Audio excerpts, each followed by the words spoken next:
हमारे शब्द भी हमारे कर्म होते हैं। युद्ध को कुछ हफ्ते ही बीते थे कि युद्ध ने द्रौपदी की उम्र को 80 वर्ष जैसा बना दिया था, शारीरिक रूप से भी और मानसिक रूप से भी। नगर में चारों तरफ विधवाओं का बाहुल्य था। पुरुष तो कुछ एक ही दिखाई पड़ते थे और अनाथ बच्चे इधर उधर, और उन सबकी वह महारानी द्रौपदी हस्तिनापुर के महल में निश्चित बैठी हुई शून्य को निहार रही थी।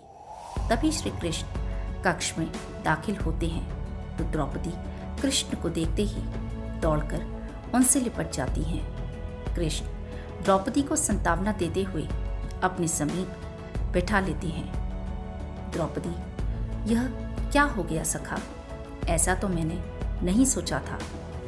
कृष्ण, नियति बहुत क्रूर होती है पांचाली। वह हमारे सोचने के अनुरूप नहीं चलती। वह हमारे कर्मों को परिणामों में बदल देती है। तुम प्रतिशोध लेना चाहती थी और तुम सफल हुई द्रौपदी। तुम्हारा प्रतिशोध पूरा हुआ। सिर्फ दुर्योधन और दुशासन ही नहीं, सारे कौरव समाप्त हो गए। तुम्हें तो प्रसन्न होना चाहिए। द्रौपदी, सखा, तुम मेरे घावों को सहलाने आए हो या उन पर नमक छिड़कने के लिए? कृष्ण, नहीं द्रौपदी, मैं तो तुम्हें वास्तविकता से अवगत कराने के लिए आया हूँ। हमारे कर्मों के परिणाम को हम दूर तक नहीं देख पाते हैं और जब वह समक्ष होते हैं तो हमारे हाथ में कुछ नहीं रहता। द्रौपदी, तो क्या इस युद्ध के लिए पूर्ण रूप से मैं ही उत्तरदायी हूँ कृष्ण? कृष्ण, नहीं द्रौपदी, तुम स्वयं के लिए ऐसा मत समझो, लेकिन तुम अपने कर्मों में थोड़ी सी दूरदर्शिता रखती तो स्वयं इतना कष्ट कभी नहीं पाती।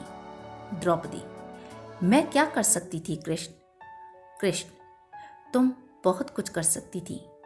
जब तुम्हारा स्वयंवर हुआ तब तुम कर्ण को अपमानित नहीं करती और उसे प्रतियोगिता में भाग लेने का एक अवसर देती तो शायद परिणाम कुछ और होते। इसके बाद जब कुंती ने तुम्हें 5 पतियों की पत्नी बनने का आदेश दिया तब तुम उसे स्वीकार नहीं करती तो भी परिणाम कुछ और होते। और उसके बाद तुमने अपने महल में दुर्योधन को अपमानित किया कि अंधों के पुत्र अंधे होते हैं। वह नहीं कहती तो तुम्हारा चीरहरण नहीं होता। तब भी शायद परिस्थितियां कुछ और होती।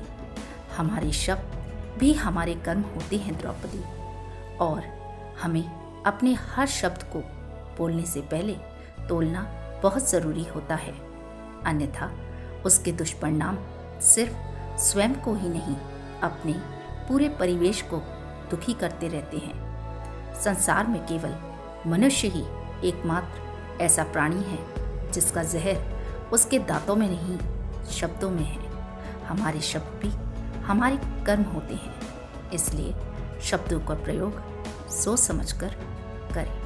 प्रिय दोस्तों, यह वीडियो आपको पसंद आई हो तो वीडियो को लाइक, शेयर और चैनल को सब्सक्राइब करना ना भूलें। धन्यवाद।